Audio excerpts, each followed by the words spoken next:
il vous a parlé un petit peu d'épidémiologie. Si dans la bicuspidie, effectivement, les Asiatiques se diffèrent du reste de la population humaine, on voit plus de bicuspidie chez les Asiatiques qu'ailleurs, au niveau du rétrécissement aortique calcifié dégénéré, nous sommes tous les mêmes, c'est-à-dire européens, blacks, asiatiques, etc. Toutes les études épidémiologiques ont démontré qu'il n'y avait pas de différence particulière. Donc, les études épidémiologiques qui ont déterminé le nombre de rétrécissements aortiques calcifiés au regard de l'âge et d'une population déterminée, ce qui a été fait aux États-Unis, en France ou ailleurs, nous concerne aussi, nous sommes dans cette catégorie-là. Et les études épidémiologiques, il y en a eu plein, j'ai choisi celle-là. C'est en général des études d'observation. On prend une population, à partir d'un certain âge, on leur fait des échos répétés et on regarde dans cette population qui était au départ saine, ceux qui vont développer un rétrécissement aortique calcifié. Et globalement, on considère qu'au-delà de 60 ans, on a à peu près une incidence. Vous avez vu, à 50 ans, on a 0,35% et on arrive à 11% chez les octogénaires. La moyenne étant de 4,9, c'est-à-dire 5 patients pour 1000 au-delà de 60 ans. 5 patients pour 1000 au-delà de 60 ans, on peut tout à fait rapporter ça à la population locale marocaine, c'est-à-dire que j'ai été regarder plusieurs fois ce que vous a montré tout à l'heure Emmanuel de manière relativement grossière, ce que quasiment tous les 2 ans, le Haut Commissariat au Plan au Maroc donne l'espérance de vie de la population marocaine. Et là, il y a quelques jours, en cherchant, il y a quelques jours, ils ont publié l'espérance de vie au Maroc qui est de 77 ans maintenant, avec toujours un léger avantage aux femmes, 77,6, comparé aux hommes, 76,4. On se demande de quoi elles se plaignent régulièrement. Elles vivent plus longtemps que nous. Et quand on regarde le Maroc, l'Algérie c'est la même chose, la Tunisie c'est la même chose, etc., on remarque qu'il y a une diminution de la natalité, c'est ça le développement, c'est la diminution de la natalité et la diminution parallèlement de la mortalité, et donc une espérance de vie qui augmente et une augmentation du segment des seniors, c'est-à-dire des gens qui ont plus de 60 ans, la population donc qui nous intéresse pour cette pathologie. Et si vous regardez le petit schéma qui parle d'évolution de la structure par âge de la population et qui est faite par l'ONU et le CERED. Le CERED, c'est un organisme marocain. Vous voyez qu'en 2050, pour les plus jeunes d'entre nous, nous, on ne sera plus là pour en parler, ni pour peut-être voir ça. En 2050, 25%, donc le quart de la population marocaine, aura plus de 60 ans. Donc cette évolution, elle est inéluctable. Et pour les plus anciens, ça nous rappelle l'évolution de la pathologie valvulaire à la pathologie coronaire. C'est-à-dire que maintenant, on fait une dilatation mitrale tous les mois, alors qu'on fait des dilatations coronaires tous les jours. Ce sont des évolutions qui sont irrémédiables. Donc cette technique n'est pas une révolution. Et quoi qu'il arrive, nous serons confrontés à la problématique du TAVI de manière régulière, commune, et on ne va pas faire l'ERS à chaque fois qu'on va faire un TAVI. C'est-à-dire que cette évolution doit amener, déjà dans cette salle, il y a 4-5 personnes autonomes en TAVI, il y en aura de plus en plus. Pourquoi? Parce que donc, au Maroc, il y a plus de 4 millions de personnes aujourd'hui qui ont plus de 60 ans. Donc on a au Maroc environ 2000 RAC par an. Eh oui, je ne comprends pas que personne ne s'est intéressé à ce sujet-là. Quand on va voir les autorités pour leur demander un remboursement, et ben voilà, on va leur dire, vous êtes dans un pays où il y a 2000 RAC par an. J'ai essayé d'obtenir le nombre de CEC pratiqués sur les RAC. Je dis bien les RAC, hein, les rétrécissements aortiques calcifiés du sujet âgé. Je ne parle pas du rétrécissement aortique rhumatismal. Impossible d'avoir des chiffres réels. L'approche que m'ont dit certains chirurgiens, ça serait entre 400 et 500 CEC par an sur des rétrécissements aortiques calcifiés. C'était verbal, donc je vous donne ce chiffre. Admettons qu'il y ait 500 RAC opérés par an au Maroc. Franchement, moi, je n'en ai aucune idée. Hein, c'est un copain chirurgien qui m'a dit ça.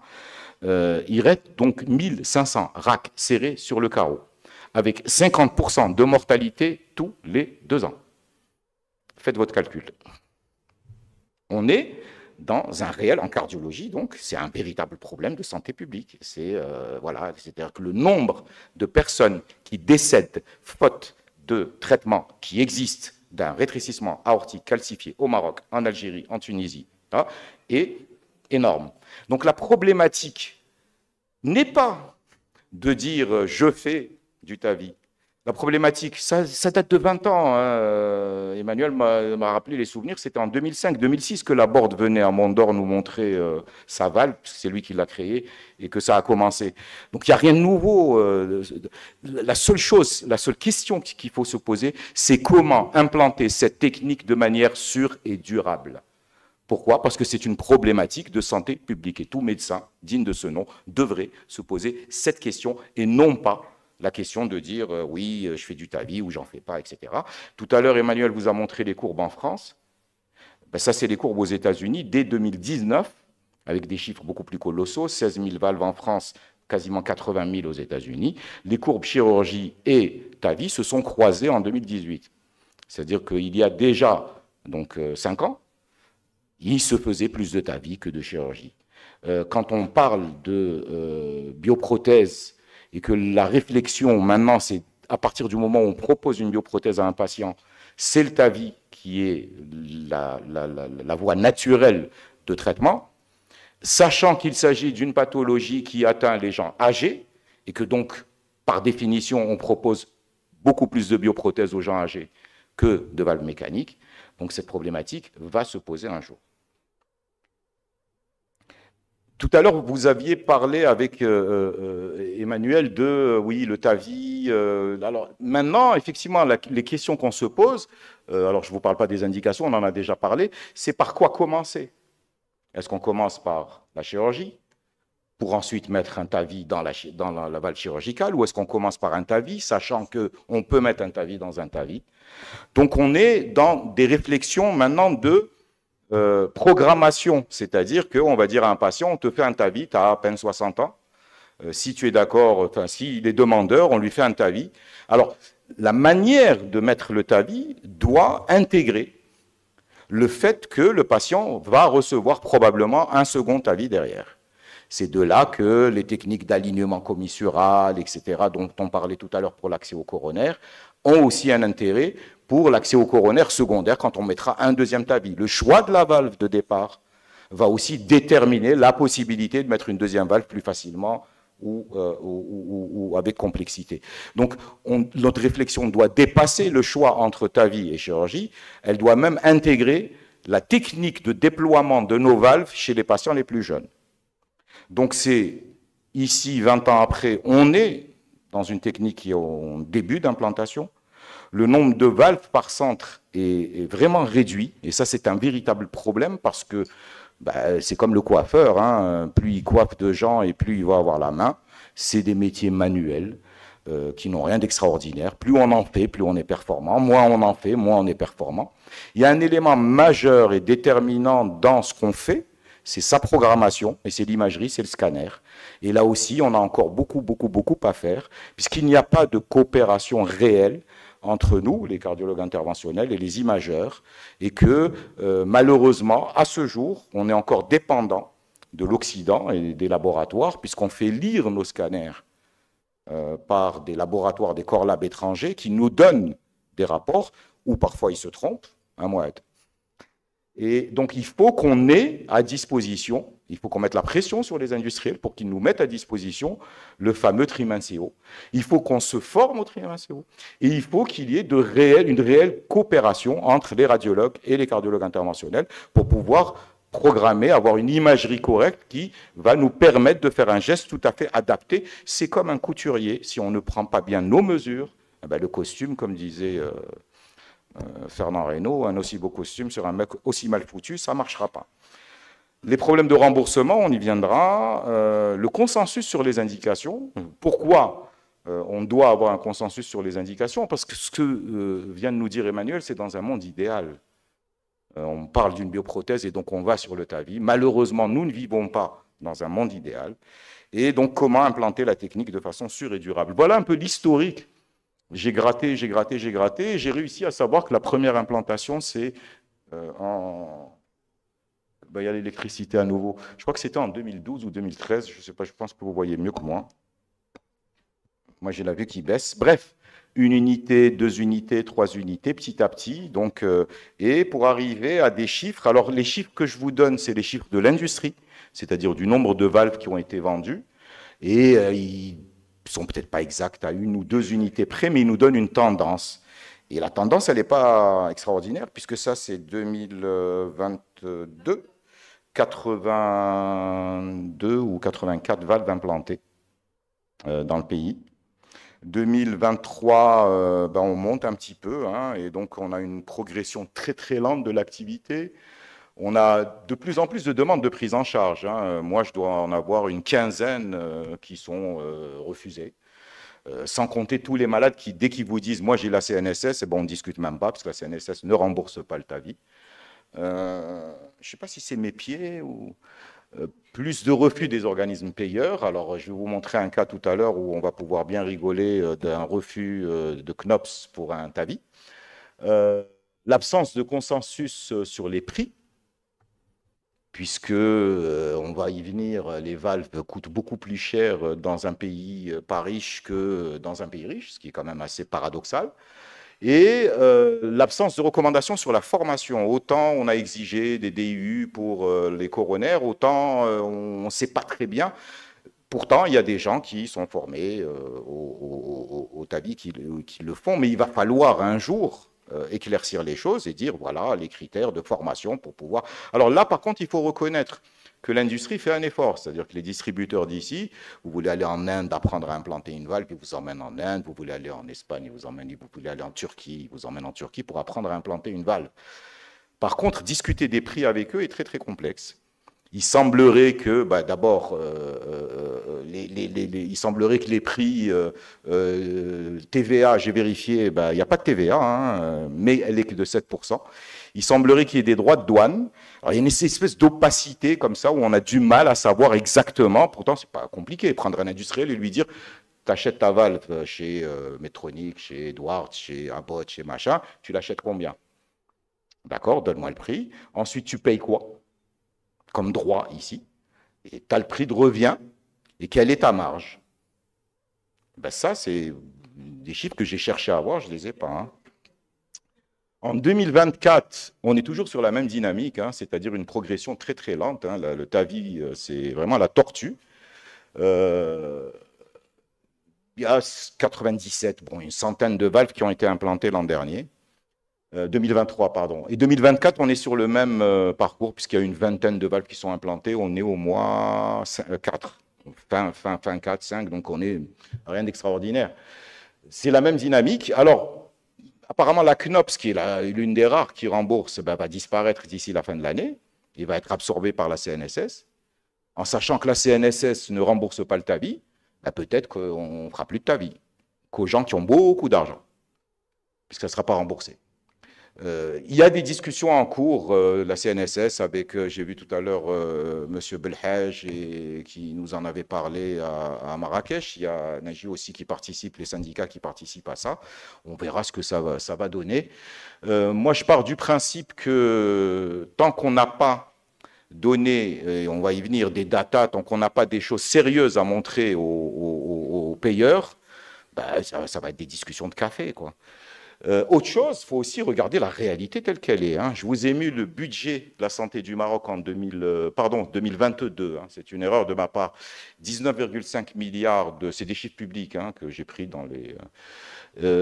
avec un prix du TAVI qui est entre 240 et 340 000 dirhams.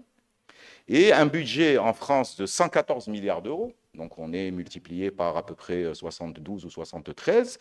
Et des valves qui coûtent moins cher. Donc ces paradoxes-là, je vous laisse y réfléchir. Moi, je ne sais pas. Il y a quand même beaucoup de paradoxes. Quelles sont les caractéristiques des patients ici? Alors les bicuspidies, c'est vrai qu'on en a beaucoup, mais je pense que c'est une sélection une fausse sélection parce que il se trouve que ça a été des gens qui ont payé, ça a été des gens, moi j'ai trouvé des chiffres de Bicus-Midi trop importantes par rapport à la réalité de ce qu'on voit épidémiologiquement ailleurs. L'un des éléments majeurs qu'on remarque ici, c'est l'état hémodynamique souvent précaire des patients qu'on a à traiter à cause des retards de prise en charge. Je peux vous donner par exemple un exemple. Dans nos protocoles, quasiment tous nos malades sont sous amine pressive au moment où on fait le TAVI. Pourquoi? Parce qu'ils arrivent avec des pressions, ils ont 8, 9, 10 de pression. Alors que normalement, quand on fait un TAVI, on évite de donner des amines pressives parce que ça augmente la contractilité myocardique et donc le risque d'éjecter la valve est plus grand. Vous voyez les paradoxes auxquels on est, devant lesquels on est de manière tout à fait technique et banale à cause de, par exemple, je ne sais plus où, on m'a demandé de présenter un truc sur les malades en pré-choc cardiogénique et TAVI. J'ai la littérature européenne, américaine, il n'y a pas grand-chose. Alors qu'ici, c'est le pain quotidien. C'est en général des malades qui vont très mal. On apprend toujours des autres, hein, on n'a rien inventé, voilà. Que s'est-il passé en France au tout début? 2009. Donc 2005, je crois que c'était les débuts, il corrigera Emmanuel, moi j'ai une mémoire de vieillard, je pense qu'à Mondor en 2005 ou 2006, avec la Borde, on commençait déjà. En 2009, 244 TAVI sur, vous voyez, un certain nombre de centres et un registre. Pourquoi? Parce que tout simplement, quand on fait quelque chose, il faut qu'on démontre que cette chose, qu'on s'évalue et qu'on montre à ceux qui payent ou à ceux qui nous jugent ce qu'on a fait, quels sont les résultats. Donc, à l'époque, 67% dans les... c'est le courant alternatif. 67% dans les 4 labs, dans les blocs opératoires, 21%, parce qu'à l'époque, il se faisait beaucoup de transapicales, et dans les salibrides, etc. Et les copains savent ce que je pense des salibrides, moi je pense que ça ne sert à rien. Anesthésie générale dans une grande majorité de cas, alors que maintenant c'est tout à fait l'inverse. C'est-à-dire que l'anesthésie générale est une exception pour le TAVI. C'est une sédation avec une boîte locale.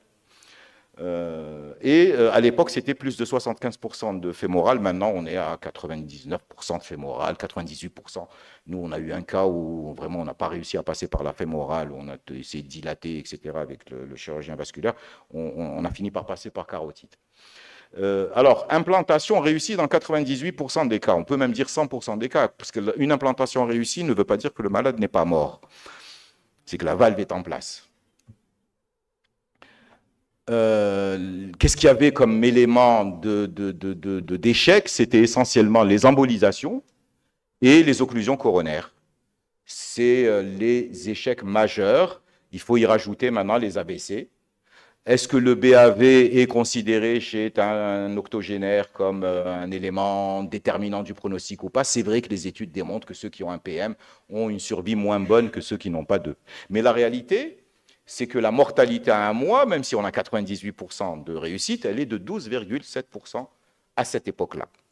Donc il ne faut pas non plus qu'on nous demande, au début d'une technique, quand on commence à la faire, quand on va faire du proctoring chez des gens qui font leur premier TAVI ou leur deuxième TAVI, il est évident que nos résultats ne seront pas équivalents au centre européen et aux chiffres qu'on nous publie où la mortalité est de 1%, 1,5%. On aura plus de mortalité.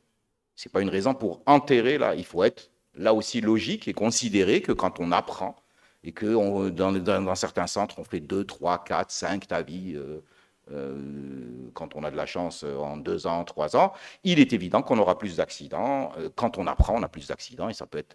Voilà. Les occlusions, et c'est les AVC le problème majeur. Bizarrement, ici, on en a moins parce que probablement que la population qu'on traite est moins âgée que la population européenne.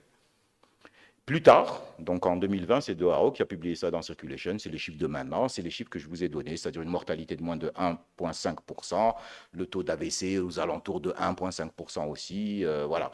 C'est-à-dire qu'on a des résultats qui sont meilleurs parce qu'on a appris. Qu'est-ce qu'ils ont fait, eux?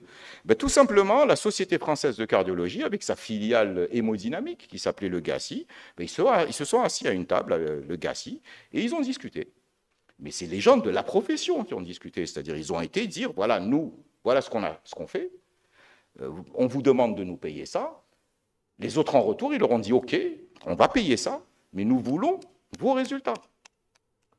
C'est-à-dire que c'est de là qu'est né le registre français du TAVI qui existe jusqu'à aujourd'hui, où tous les résultats, tous les centres qui se font du TAVI, de manière anonyme, sans que personne ne sache qui a la mortalité la plus grande, qui a la mortalité la plus petite, qui c'est le meilleur, qui c'est qui est bon, qui c'est qui est mauvais, mais donne des chiffres aux organismes payeurs en leur expliquant que cette pathologie tue 50% de la population qui en est atteinte en 2 ans et que, en leur faisant le TAVI, voilà les résultats qu'on obtient. Argument factuel face à un organisme payeur. Alors, nous, à Casa Enfa, on a implanté 37 valves depuis 2020. Vous voyez, ce n'est pas glorieux.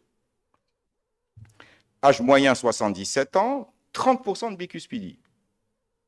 Pourquoi? Tout simplement parce que il y a un biais de sélection, il y a des gens qui payent, il y a des gens qui... il y a plus de knopistes avec des bicuspidies probablement que de CNSistes. Et 4 valves in-valve, j'ai des gens qui avaient des atteintes coronaires qu'on avait dilatées. On fait beaucoup d'anesthésie générale pour des raisons, je vois le cas ici, pour des raisons qu'on connaît bien, c'est que les patients ici sont très, très angoissés.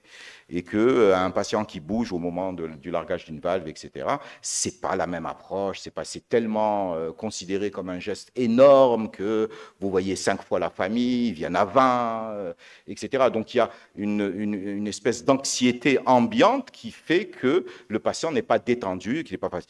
À Mondor, on faisait les malades sous hypnose, et d'ailleurs c'est une collègue marocaine, anesthésiste à Mondor, qui hypnotisait les malades pour nous. Donc tout est possible. On a fait des abords chirurgicaux, alors qu'on a commencé par faire des abords percutanés avec des systèmes de fermeture pour réduire les coûts. Pourquoi? Parce que d'abord, le ProGlide qu'on utilise pour fermer les artères coûte cher, et donc augmente le coût. Et si jamais le ProGlide ne marche pas, on est obligé de mettre un stent couvert, ça coûte très cher. On est obligé de mettre un ballon avant le stent couvert, et donc les prix peuvent exploser. Voilà pourquoi on a considéré que la main du chirurgien coûtait moins cher, quasiment zéro, toi je ne te paye pas quand tu le fais.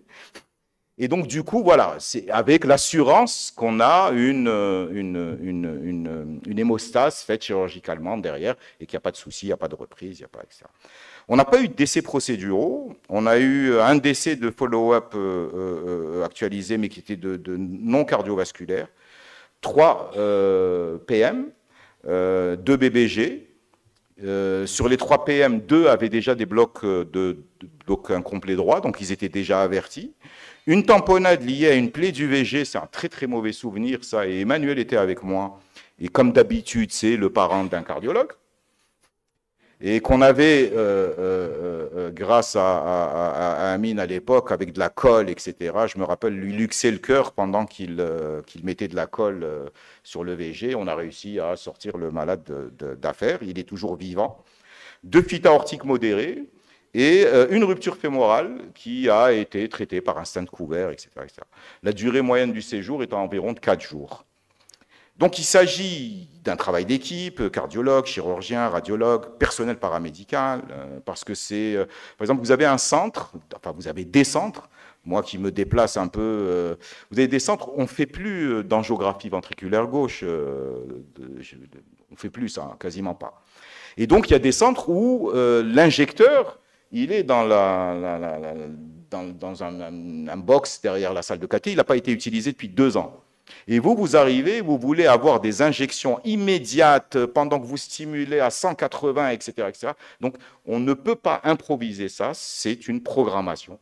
Il faut dire aux centres qui veulent faire du TAVI, eh ben, sortez votre injecteur, faites des ventricules gauche avant, entraînez-vous, je parle des paramédicaux, à faire de l'injection avant de...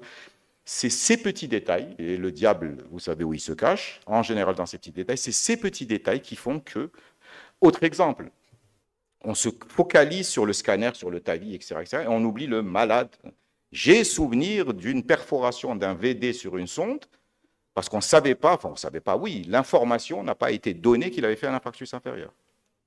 Et que donc, ben voilà, il avait avec une extension VD, donc il avait un VDP lucide. Donc il aurait fallu à ce moment-là dire non, peut-être qu'on ne va pas mettre une sonde dans le VD, on va le stimuler différemment sur guide, etc. etc. Donc le proctoring est une problématique qui est particulière. Le proctoring, c'est des gens qui viennent dans un centre qui ne fait pas de TAVI, qui n'est pas autonome, pour superviser, pas pour faire, pour superviser la procédure.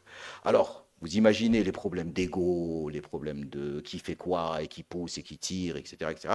C'est une problématique. Alors, vous avez des proctors qui viennent du monde entier, proctorés.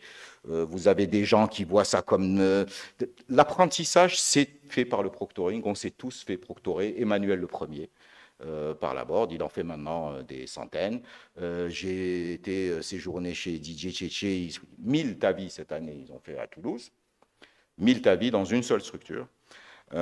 Lui aussi s'est fait proctorer par d'autres, etc. etc. On a tous appris notre métier par des aînés qui sont venus nous l'apprendre. Et si on n'avait pas accepté que ces gens-là nous engueulent, nous tapent sur la main, etc., on n'aurait jamais appris. Donc le coût, eh ben, le coût, c'est la loi du nombre. Quand on fait 100 TAVI par an dans un pays, il est difficile de demander aux industriels de baisser leur prix. Quand on en fait 16 000, eh ben, on est puissant.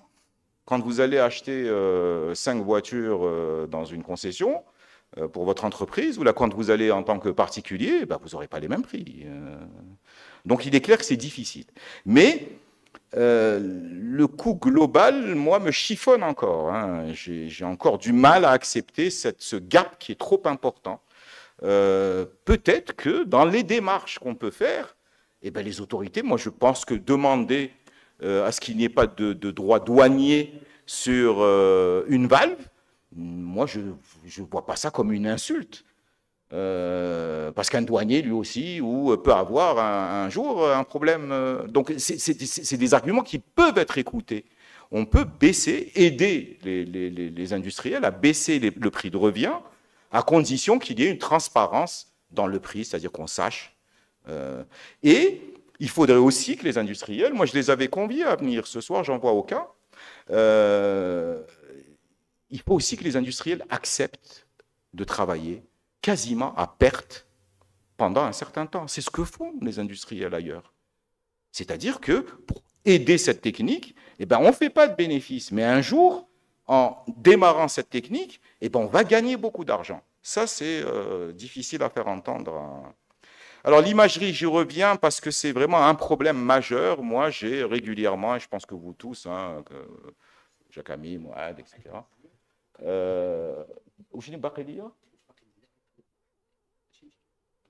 Je vais faire vite, pardon.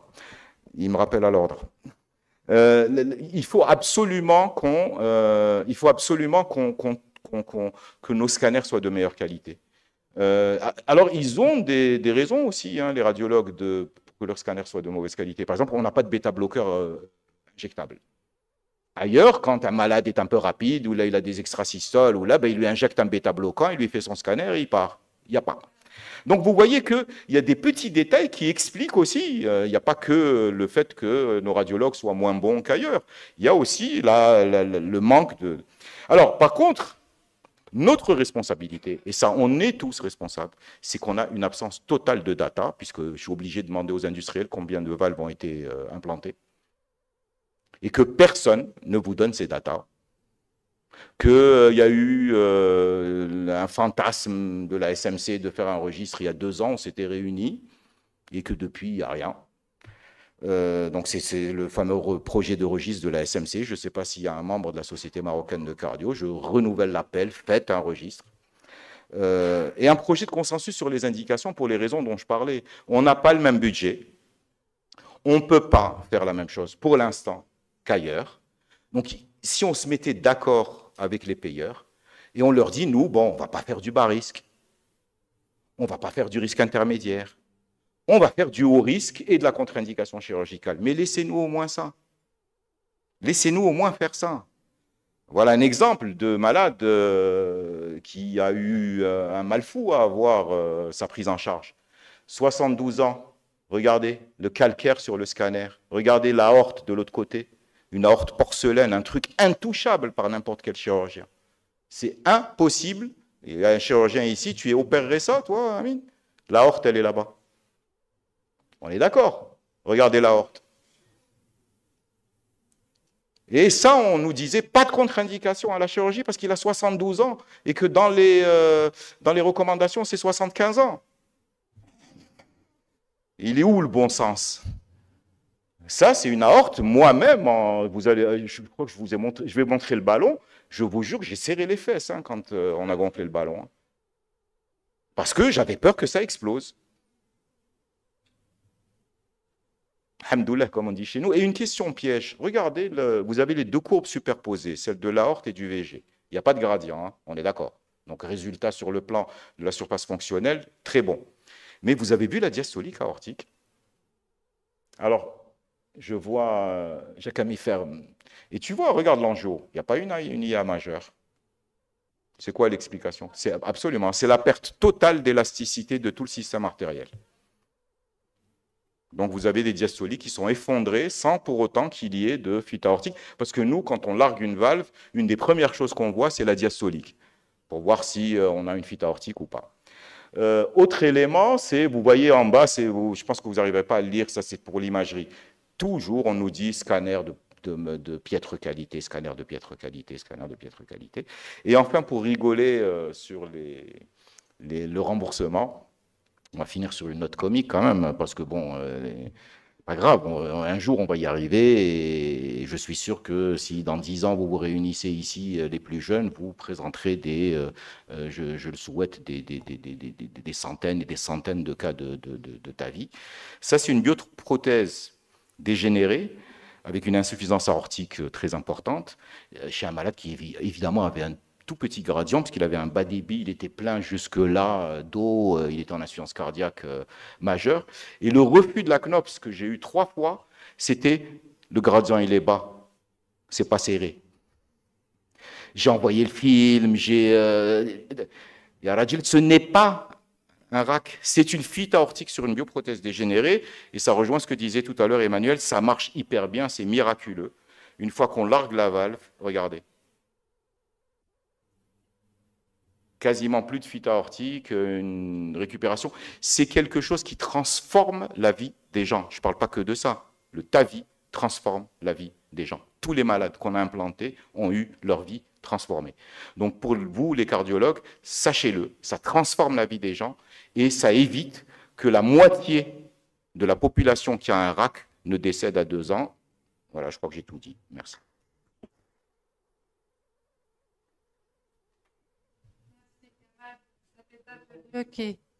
Cet état des lieux qui donne vraiment à réfléchir. Tu as touché plusieurs points très sensibles. Je ne sais pas s'il y a des commentaires. Moi, qu'est-ce que tu penses, Kamel? C'est un rêve, je pense. Est-ce qu'un jour, on aura un centre de référence? Tu connais ma franchise? Non. Faut pas rêver. On n'aura jamais de centre de référence. Ouais.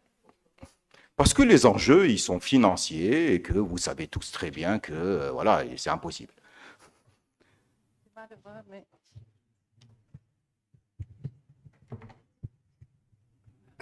Bonsoir, Dr Bougalem. Encore une fois, merci beaucoup pour cette présentation qui est vraiment excellente, qui donne vraiment l'image de ce qui se passe au Maroc actuellement. Moi, je voulais, franchement, on peut parler de beaucoup de choses. Je vais parler juste de la partie remboursement argent, parce que c'est ça qui limite finalement la procédure qu'elle se développe. Ce qu'il faut savoir, c'est que le prix de la procédure en France, effectivement, c'est 15 000, 16 000 euros, mais ce n'est pas le prix de la valve.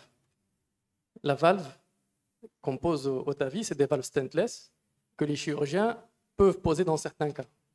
Au jour d'aujourd'hui, cette valve-là, elle coûte 6 000 à 8 000 euros. Oui, c'est ça. Ouais. Donc, c'est important à dire ça. Parce oui, c'est les prix des procédures que j'ai donnés. C'est le prix de la procédure, effectivement. La valve ici, elle coûte 220 000 dirhams, c'est-à-dire 20 000 euros, donc, alors que la valve en Europe, elle coûte effectivement entre 6 et 8 000 euros. Donc, enfin, bref, c'est voilà. Le sourd. Il y en a qui la font à 200 000 en disant ne dis pas si je la fais à 200 000, etc. Donc, en fait, c'est pour dire, pour que ça se développe, il faut que les industriels ils arrêtent de se gaver. C'est surtout ça. En fait, le prix qu'ils font, c'est un prix qui est excessif. Alors- En tant qu'autorité de santé, on peut se mettre à leur place. On a vu la pyramide des âges. C'est plus une forme de toupie, on va dire, inversée. Moi, si j'étais un régulateur, je vais plutôt effectivement régler les problèmes qui sont en rapport avec la population active. Donc, le rhumatisme articulaire aigu, le RM, il y en a encore beaucoup. Donc, c'est pour ça que finalement, on a beaucoup de difficultés à faire le TAVI. Et en espérant effectivement que le prix baisse avec Ouais. le temps et que les autorités comprennent ça. Mais moi, je pense que tu connais mon idée là-dessus. Je le disais même ailleurs, hein, je le disais en Algérie, je le disais en France, je le disais. Notre rôle, nous, on n'est pas les autorités. Voilà. Moi, c'est pas mon métier. D'accord? Je suis pas un homme d'autorité, je suis un médecin.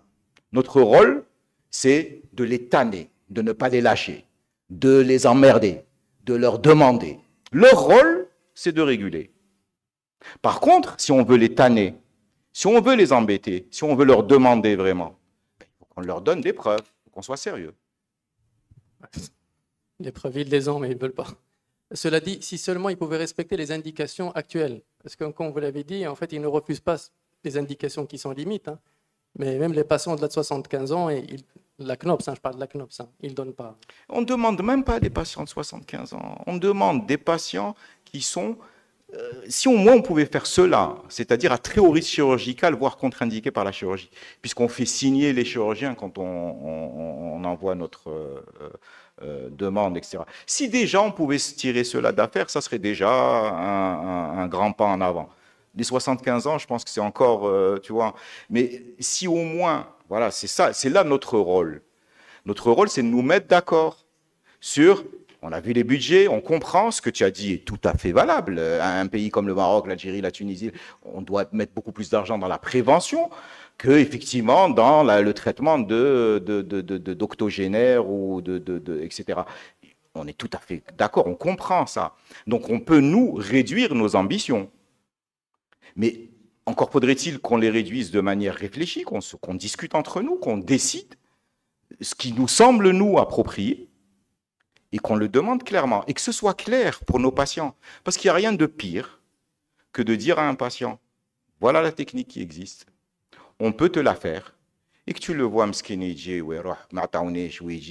prise en charge, et puis un jour, tu te voilà. Ça, c'est triste. Ça ne devrait pas être quelque chose qu'on tolère, nous, en tant que médecins. Donc, je pense qu'il y a deux choses à faire. Il faut absolument que tout le monde publie ses résultats de manière anonyme. Un registre, c'est anonyme. Vous risquez rien, ni au niveau des impôts, ni au niveau de l'AIN, ni au niveau de on ne risque rien, c'est totalement anonymisé. Mais qu'on publie nos résultats. On a fait tant de TAVI, il est mort, il est mort. Qu'est-ce qu'il y a? Il y en a un d'entre vous qui a fait quelque chose, un chirurgien, ou moi, ou toi, ou là, qui a jamais tué de malade sur une table. Ah, il faut arrêter ce délire. Il y a ça, d'abord. Et le deuxième élément, c'est donc dire clairement, voilà nos résultats, et dire aussi que voilà, on est prêt à baisser nos ambitions, mais permettez-nous de sauver cette catégorie de patients qui, sans le TAVI, n'auraient pas de chance de survivre. C'est basique. Hein. Je pense que la balle est... C'est à vous de jouer parce que les cardiologues interventionnels doivent... Tu me revois maintenant? Non, non, je plaisante, c'est une plaisanterie. C'est une plaisanterie. Écoute, votre association, j'allais dire la SFC, la SMC, le machin, ont un rôle à jouer.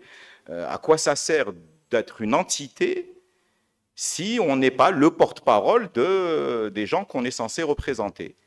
À la condition, c'est toujours la même chose, à la condition de s'adresser aux gens du métier. Chacun son métier. Moi, je ne me mêlerai jamais. Je ne suis pas échographiste, je ne connais pas l'écho. Il le sait bien. Je leur dis, je ne sais pas. L'écho, à part quelques petits trucs d'écho interventionnel, je suis un âne. Et je le reconnais. Donc, je ne pourrais pas aller défendre un truc pour le développement de l'échographie ou quoi que ce soit. Par contre, les cathétériseurs, si l'intérêt personnel des gens passe par l'intérêt général, tant qu'on n'a pas compris ça, et que chacun pense à sa chapelle, et pense que son intérêt particulier peut marcher sans l'intérêt général, ça ne marchera pas. Il faut qu'un jour, les cathétériseurs se réunissent, se mettent machin et proposent à la SMC le registre, les indications, et qu'on avance. Ça fait 4 ans que ça patine. C'est hey. Merci. Merci. Merci. Alors j'invite Dr Mouad Agznaï pour nous présenter, nous parler d'abord des complications et finir par